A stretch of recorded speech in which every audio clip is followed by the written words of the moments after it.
Lady Lily back with another video, and we're gonna do something a little bit different today. We're gonna do the Housewives of Potomac in the car. I've been meaning to do it, but I had a lot going on, so I hadn't had a chance to tape it at night because I've been working on other stuff. So we're gonna do it in the car. I'm gonna do the best I can because I don't have my notes in front of me and I can't look at my notes while I drive anyway. So we'll do the best I can. And then tonight will be the quad season finale. I will stay up and force myself to do that without going to sleep. So let's go. See Housewives of Potomac season 3 episode 1. You got to make millions in order to owe millions. So the show opens up as it's doing some recap from last season of Karen's party, the reunion, because as you all know, a month or so after the reunion, it hit the Washington Post. The Washington Post released that Karen and Ray had some tax issues. They owe back taxes. And, you know, the girls are they just showing the girls talking about it, saying, okay, it all makes sense now. And why they did the move, why Karen's acting so quiet and shady. So apparently it shows Karen going about the house. She's, you know, doing the daily tasks of watering the flowers and getting in the mail, and basically Karen is trying to act like she don't know what's going on, but I really think it was an act for her to save face. And of all the people she ended up getting a hold of and calling, she called Robin. I think that was just an act because she knew that Robin had dealt with some financial issues. And Robin had dealt with some financial issues, and you know, she probably felt like, oh, Robin can understand what I'm going through. So yeah, she's going through this act throughout the show that she simply don't know what's going on, that Ray left her in the dark. And apparently her and Ray filed income tax separately, and they have always had separate accounts, but they do have like one joint account. So it was a part in the storyline of the episode that she goes to talk to Ray, and Ray said, I kind of told you there might be some issues when we got the company years ago. So apparently it's not Ray's personal financial woes, it's his company. It's the taxes off the company. And he said he kind of figured there may be an issue when he first took over the company. He said he told her that, but she's just trying to play dumb for the sake of the camera. She's trying to play dumb for the sake of the camera and try to save face because, you know, people's going to watch this. But he said he did tell her what's going on. He said she would not be personally affected at all because really it's tied to the business, not necessarily their personal finance. So moving right along, Robin, updates on Robin. Saying her and the family is doing better financially now. Juan got a job. He's the head coach of Copland State University. So that is putting him back into the black per se, and putting them in a better state financially, to the point that they was able to, you know, move out of their downsized home and move into a bigger home. So she said they are back to sleeping in the same bed and occasionally having sex, and she's saying they're spending more time together because you see them in the episode, they actually are getting ready for the boys' football season. So I mean, it looked like things moved up for them financially, and Juan finally got the job he's been going after. But in terms of their relationship, it still seemed like it's kind of like a standstill. Monique is back. They're finally moving into the Potomac home, and she claims she's so damn busy. Her nanny left, quit on her, I guess. And, you know, it's just so much to do. Honey, you're rich.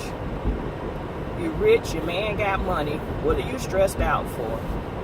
Talking about I'm running the properties, I'm doing the business deals and all this type of stuff. I'm just trying y'all not to let this thing fall again. I'm so busy, and I said I'm sure there's a bunch of single mothers out here trying to make ends meet, saying she got the easy life. But anyway, Chris is at the point he's getting ready to turn 40, and Monique is still on her I need to be grand type of thing. So she was saying they need to throw him a party. He need to contact his mother, and he said, won't you do it? She said no, because she's still calling Monique heifers, and it looks like that Chris has not even talked to his mother since the incident. As you know, she called Monique a heifer, and they pretty much did not, see eye to eye last season. And apparently Chris had mentioned on the reunion that he had talked to his mother, and it feels like he hasn't talked to his mother even since the reunion. So she's encouraging him to build his relationship back with his mother, because that is, he is her child.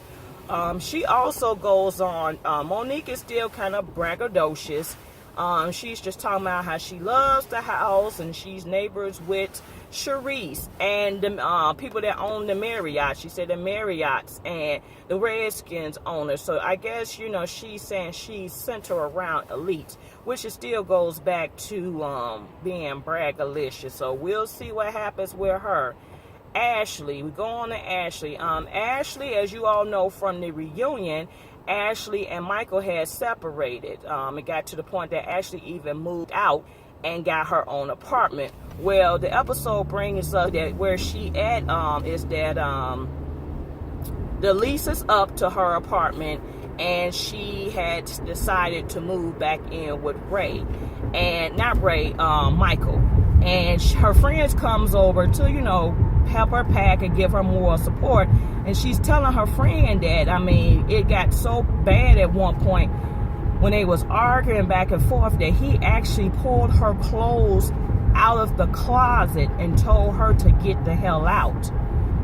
So, that's one thing I always skeptical about older men with money than women. I feel like try to lure the woman with their money and use the money against them, like I'm taking care of you, I'm doing this, because now all of a sudden it's a problem for Ashley to take care of her mother, because she brought, since the season, bought her mom a house, her mom got a car, she's giving her, financial, she giving her money every month, and I guess it's coming out their joint account. So the restaurants at this point supposed to be doing better, but it's just, sometimes that's why I think I'm always leery about dating an older man, because I feel like they try to get with somebody younger. I think it do start out in the beginning as being fun and games, and they want to be young again or whatnot, and the young girl just make them relive some moments that they miss.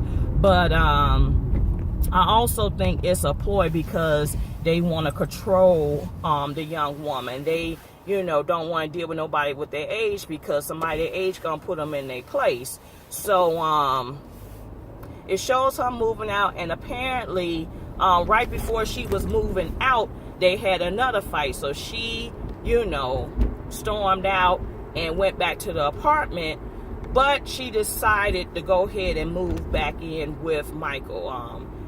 He greeted her with open arms. He had her favorite flowers, a card. He said, let's work to get things back on track. She bought some sandwiches.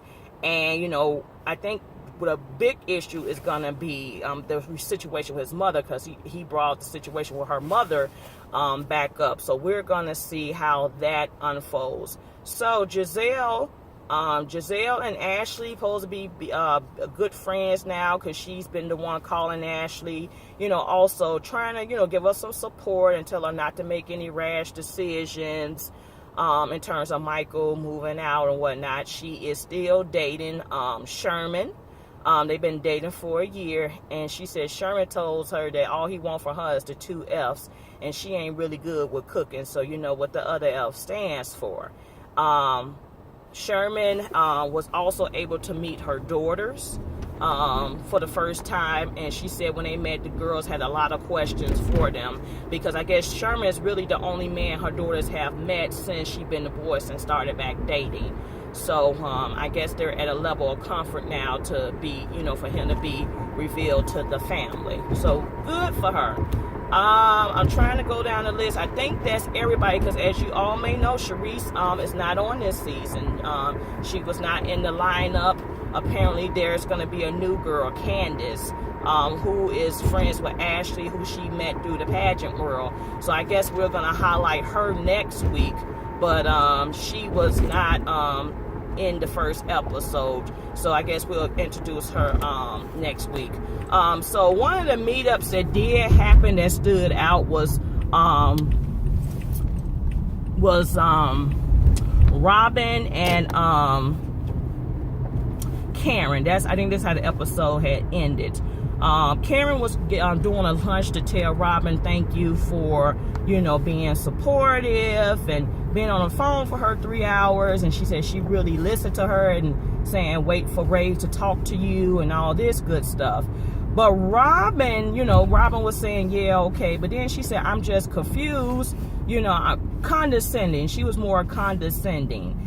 And saying, I really want to know, were you really feeling some type of way, or were you really trying to save face and do damage control?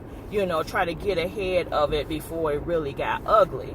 So, and she said, I'm just talking to the other girls, and we just really want to know what's going on. So Karen said, wait a minute, you talking to the other girls about my business? I was on the phone with you 3 hours pouring my heart out, and you was doing all this? So, Karen just went left field, and she was like, yeah, I'm done with this conversation. I don't eat. And Rob said, you should stay and eat your food. She said, I lost my appetite. I see you backbiting, two-faced and whatnot. So that's pretty much how the episode ended. So like I said, that was it was a good start for the episode. So we'll see what happened. Now, I know Sharice is not, in the lineup, but I wonder if she's still going to be like, or have a reoccurring role as the friend. So, because they did show her like at an event, somebody's birthday or something.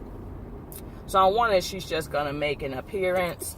I wondered if she had to get off the show due to her divorce, because she's divorcing Eddie Jordan, which, by the way, apparently he is on the coaching staff of the...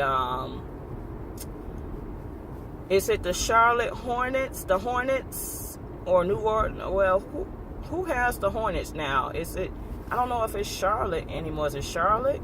Yeah, I don't know. But he's on the Charlotte NBA team coaching staff. He's the assistant coach. So Eddie knows how to get a job. Eddie can be fired from a job, and he can get a job. So he's assistant coach for the NBA right now. So kudos to him for getting another job, because I guess he's gonna have to pay some type of alimony, divorce court, something with child support, because I think Skylar and Jackson are they still minors or whatever? Anyway. But yeah, that is it. That is all. Stay tuned for more videos. I'm going to bring the quad out tonight, come hell, hook or crook. Like, comment, subscribe. Have a great day.